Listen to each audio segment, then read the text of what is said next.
নমস্কার বন্ধুরা, নতুন একটি ভিডিওতে আপনাদের সকলকে জানাই স্বাগতম। দক্ষিণবঙ্গ জুড়ে তীব্র দাবদাহের মধ্যে আবহাওয়া নিয়ে বড়সড় আপডেট দিল আবহাওয়া দপ্তর। ইতিমধ্যে দক্ষিণবঙ্গের জেলায় জেলায় তীব্র তাপপ্রবাহ, আবার কোনো কোনো জেলায় ভ্যাপসা অস্বস্তিকর গরম। এরই মধ্যে দক্ষিণবঙ্গে কবে থেকে আবহাওয়ার পরিবর্তন ঘটবে এবং দক্ষিণবঙ্গের বিভিন্ন জেলায় জেলায় ঝড় বৃষ্টির পরিমাণ বাড়বে তা নিয়ে গুরুত্বপূর্ণ আপডেট দেওয়া হলো আলিপুর আবহাওয়া দপ্তরের তরফ থেকে। সেই সঙ্গে রাজ্যের বাকি অংশে বিশেষ করে দক্ষিণবঙ্গের জেলাগুলিতে কবে দক্ষিণ পশ্চিম মৌসুমী বায়ু বা বর্ষার বৃষ্টি প্রবেশ করবে তা নিয়ে কিন্তু গুরুত্বপূর্ণ আপডেট দেওয়া হয়েছে।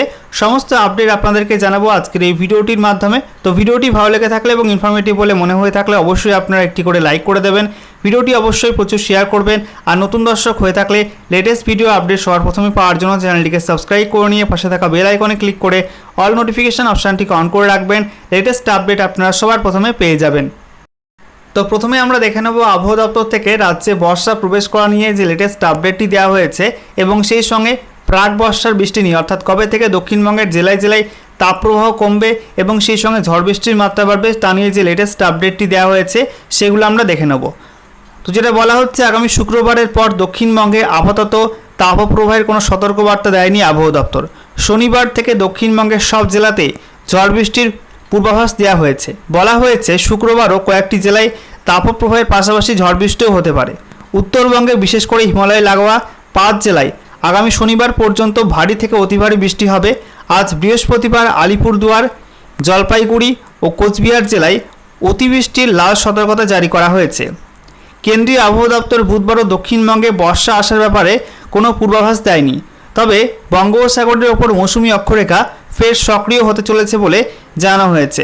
দক্ষিণবঙ্গে বহু প্রতীক্ষিত বর্ষা আসার পক্ষে এটি ইতিবাচক বলে মনে করছেন আবহাওয়াবিদরা। আলিপুর আবহাওয়া অফিসের অধিকর্তা হাবিবুর রহমান বিশ্বাস জানিয়েছেন, কয়েকদিনের মধ্যেই বর্ষা আসার বিষয়টি আরও পরিষ্কার হবে। বর্ষা নিয়ে আসে যে মৌসুমি অক্ষরেখা, তার একটি প্রান্ত থাকে আরব সাগরের দিকে, অন্যটি বঙ্গোপসাগরের দিকে। মে মাসের একেবারে শেষ দিকে বঙ্গোপসাগরে ঘূর্ণিঝড় রেমাল সৃষ্টি হয়েছিল। তার ধাক্কায় বঙ্গোপসাগর প্রান্তের মৌসুমি অক্ষরেখাটি সক্রিয় হয়ে ওঠে।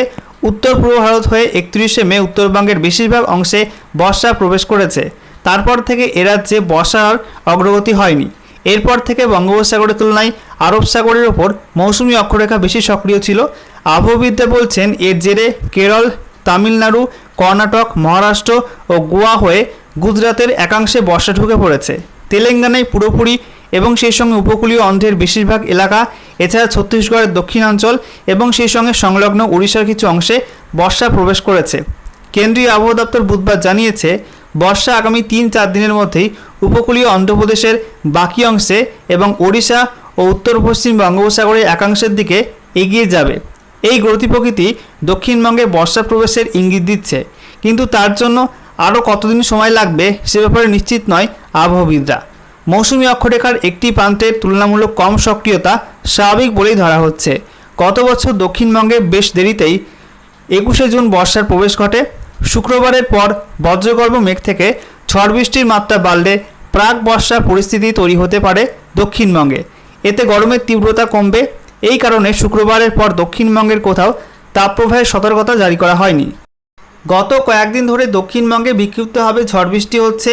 কলকাতা সহ সংলগ্ন বিভিন্ন স্থানে তাপমাত্রা একটু কমেছে, তবে বাতাসে জলীয় বাষ্পের মাত্রা বেশি বলে ভ্যাপসা গরম রয়ে গিয়েছে। পশ্চিমাঞ্চলে অনেক জায়গায় তাপপ্রবাহ চলছে, সেখানে তাপমাত্রা 40 ডিগ্রি সেলসিয়াসের ঊর্ধ্বে।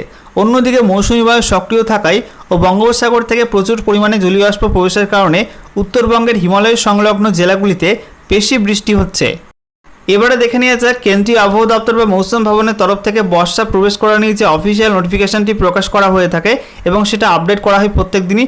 সেখানে কী কী নতুন আপডেট করা হয়েছে, দেশের কোন কোন অংশে নতুন করে বর্ষা প্রবেশ করেছে এবং পশ্চিমবঙ্গে বর্ষা ঢোকা নিয়েও কী আপডেট রয়েছে আমরা অফিসিয়াল নোটিফিকেশান থেকে দেখে নেব। তো দেখতেই পাচ্ছেন, বলা হয়েছে advance of south West monsoon 2024, যেখানে বলা হয়েছে Northern limit of south West monsoon as on 13 June 2024, অর্থাৎ 13ই জুন 2024 এই তারিখ অনুযায়ী বর্ষার কী আপডেট রয়েছে সেটা আমরা দেখে নেব। তো দেখতেই পাচ্ছেন, এখানে বলা হচ্ছে 13ই জুন কিন্তু বর্ষারেখার পশ্চিম শিরাটা আমরা দেখতে পাচ্ছি গুজরাটের দক্ষিণ অংশে সামান্য কিছু অংশে প্রবেশ করেছে এবং সেই সঙ্গে আমরা দেখতে পাচ্ছি যে মহারাষ্ট্রের বেশিরভাগ অঞ্চলে কিন্তু বর্ষা প্রবেশ করে গেছে। 70 থেকে 80% এরিয়া বর্ষারেখা বা দক্ষিণ পশ্চিম মৌসুমী বায়ু কভার করে ফেলেছে। অন্যদিকে তেলেঙ্গানা কভার হয়ে গেছে এবং দক্ষিণ পশ্চিম মৌসুমী বায়ু ছত্তিশগড়ে একদম দক্ষিণ অংশে এসে পৌঁছেছে। এদিকে অন্ধ্রপ্রদেশের প্রায় প্রত্যেকটা অঞ্চলই প্রবেশ করে গেছে বর্ষারেখা। সেই সঙ্গে আমরা দেখতে পাচ্ছি উড়িষ্যার একদম দক্ষিণ ভাগে কিছু অংশে বর্ষারেখা প্রবেশ করেছে। অন্যদিকে বর্ষারেখার যে পূর্ব শিরা রয়েছে সেই পূর্ব শিরার কিন্তু কোনো অগ্রগতি আমরা দেখতে পাচ্ছি না। গত 31শে মে উত্তরবঙ্গ হয়ে বর্ষারেখা পশ্চিমবঙ্গে প্রবেশ করেছিল এবং সেই সঙ্গে বাংলাদেশের বিস্তীর্ণ অঞ্চলে প্রবেশ করেছিল এবং সেই 31শে মে থেকে বর্ষারেখার পূর্বাংশে অর্থাৎ পূর্ব শিরার কিন্তু কোনো রকম ইমপ্রুভমেন্ট হয়নি, একই জায়গায় অবস্থান করছে।